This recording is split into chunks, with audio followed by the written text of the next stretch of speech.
नमस्कार मित्रों, हमारे यूट्यूब चैनल आनंद स्टडी हम में आप सभी का स्वागत है।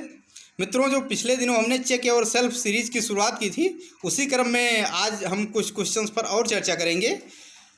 जो पिछले क्वेश्चंस हमने डाले हैं, हमें उम्मीद है कि आप लोगों को पसंद आ रहे होंगे और आप लोगों को उससे लाभ भी मिल रहा होगा। तो आइए इसी क्रम को आगे बढ़ाते हुए आज हम कुछ और क्वेश्चंस पर चर्चा कर रहे हैं।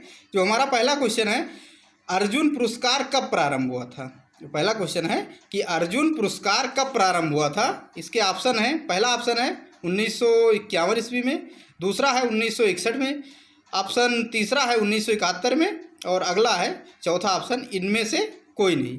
तो जो इसमें हमारा ऑप्शन नंबर बी है वही राइट है, 1961 ईस्वी में।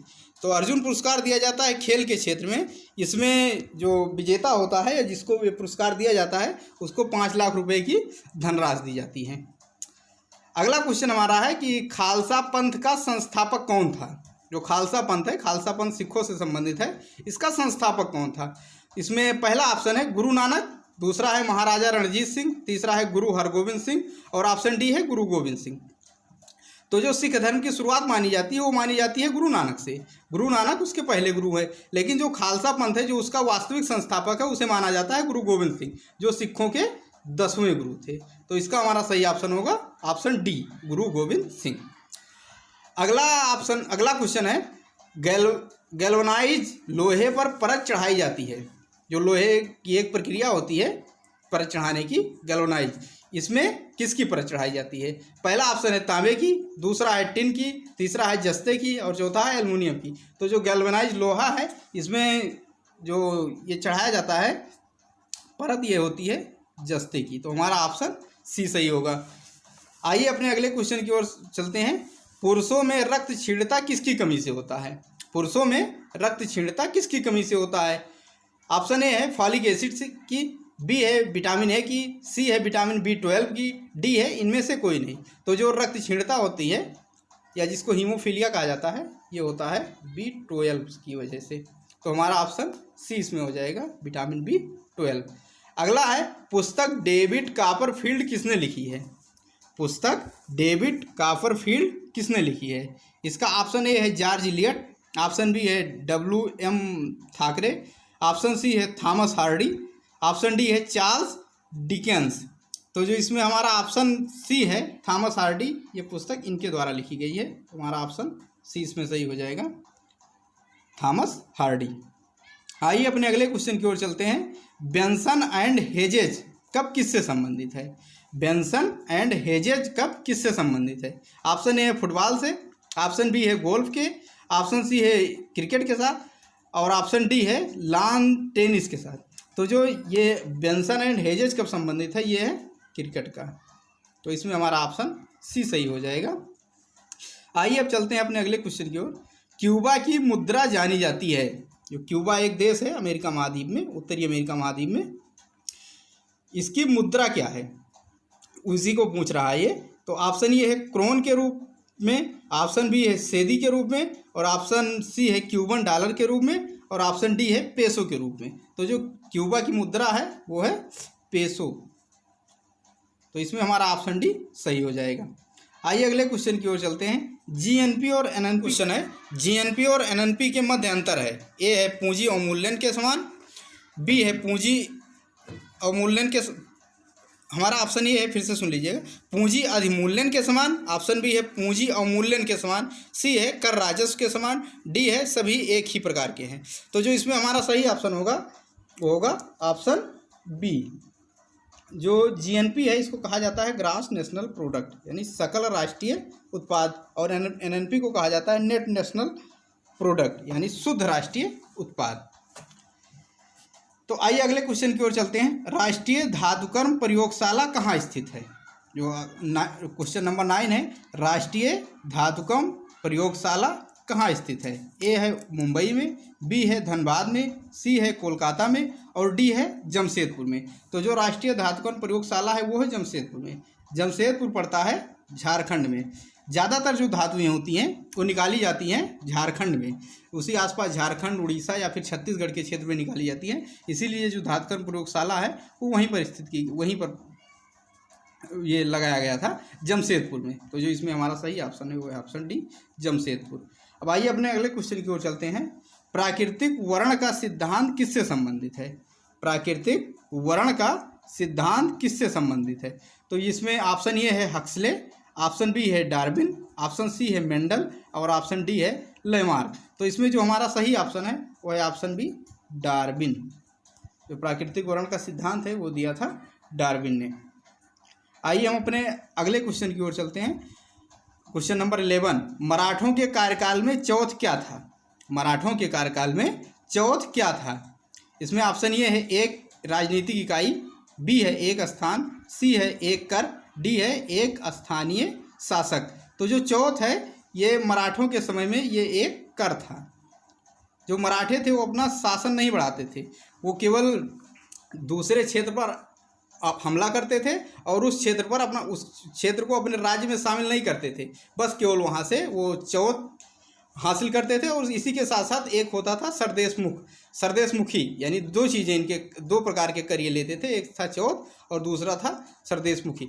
तो जो चौथ है ये कर था। आइए अगले क्वेश्चन की ओर चलते हैं। ISO 9000 ISO 900 क्या है?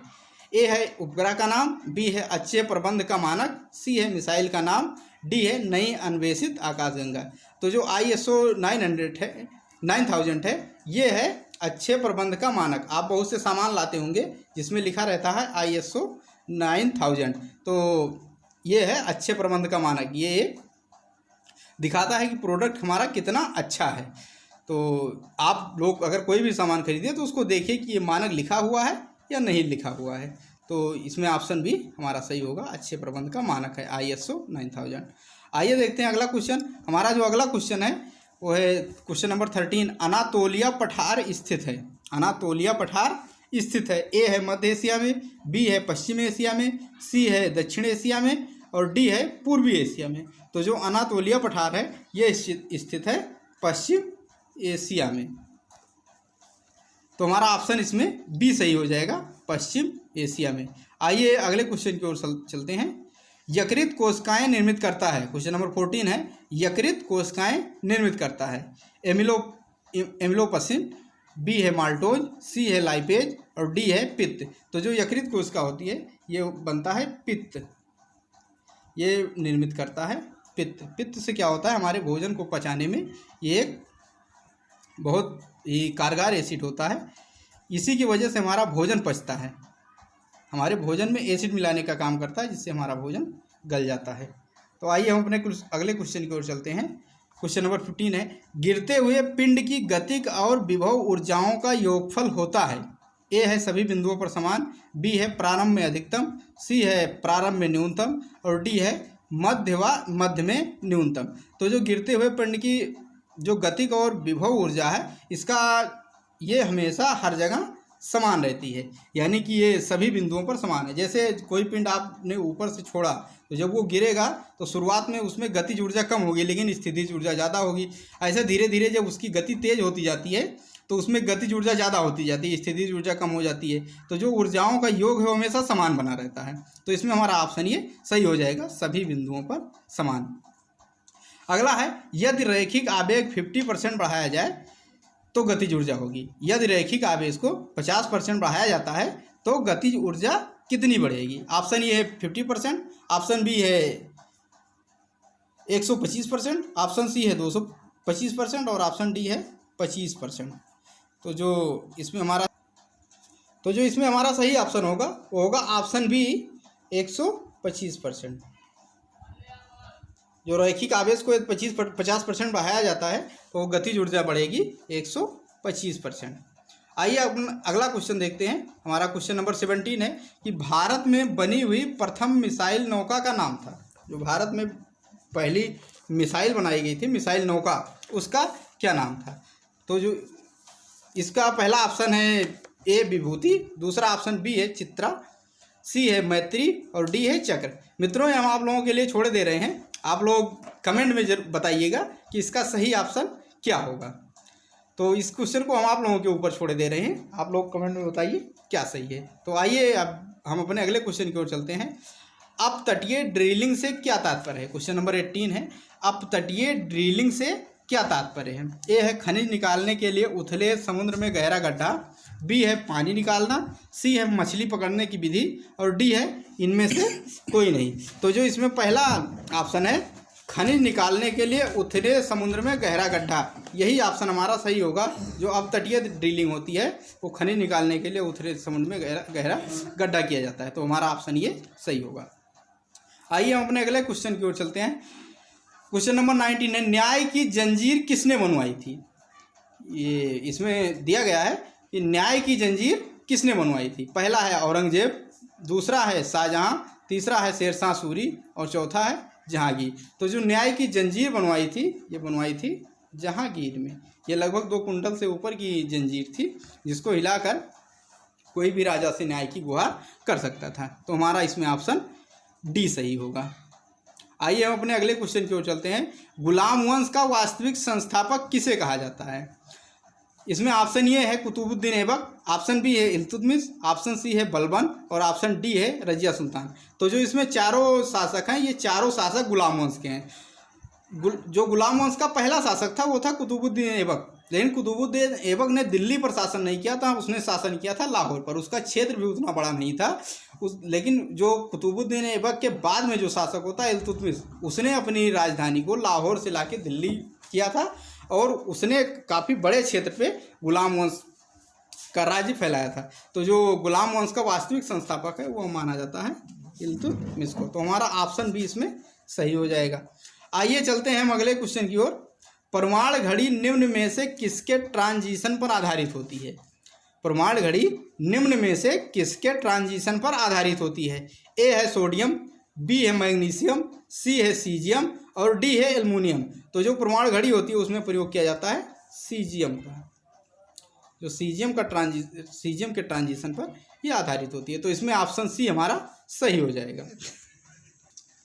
आज के सेशन में बस इतना ही मित्रों। अब जब हम अगले सेशन में आपसे मिलेंगे तो हम हर सब्जेक्ट के अलग अलग क्वेश्चन, जो एक सब्जेक्ट से संबंधित जितने क्वेश्चन होंगे उसको हम एक सेशन में डिस्कस करेंगे। ये मिसलेनियस क्वेश्चन था, यानी इसमें हर प्रकार के साइंस के भी थे, हिस्ट्री के भी थे, जियोग्राफी के थे। लेकिन अब जो अगला सेशन होगा या जो नेक्स्ट सेशन आएंगे उसमें हम अलग अलग क्वेश्चन पर अलग अलग समय एक सेशन में एक ही टाइप के क्वेश्चन होंगे। इसी के साथ आज का सेशन समाप्त करते हैं। जय।